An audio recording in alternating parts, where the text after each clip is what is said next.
Hi, today let's break a myth.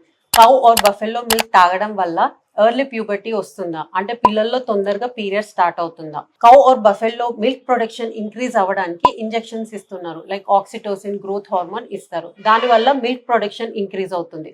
But మనం milk boil చేసినప్పుడు ఈ హార్మోన్ అనేది బ్రేక్ అవుతుంది.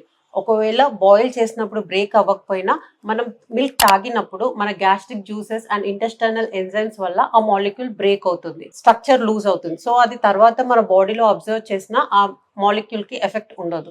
సెకండ్, ఈస్ట్రోజన్ విషయానికి వస్తే ఒక గ్లాస్ మిల్క్ లో 10 నానోగ్రామ్స్ ఆఫ్ ఈస్ట్రోజన్ ఉంటుంది. బట్ మన బాడీలో daily 1 to 2 lakh nanograms of estrogen produce అవుతుంది. So that minute quantity of estrogen doesn't effect a lot. కానీ ఈ రోజులలో మిల్క్ అడల్టరేటెడ్ ఉంటుంది కాబట్టి మీ పిల్లలకి మిల్క్ ఇష్టం లేకపోతే ఫోర్స్ చేయకండి. మిల్క్ లో ఉండే కాల్షియం, కొన్ని విటమిన్స్, మినరల్స్ కి సబ్స్టిట్యూట్ ఇవ్వండి, like green leafy vegetable, milk products, paneer, tofu, nuts, seeds అలాంటివి ఇవ్వండి. Thank you.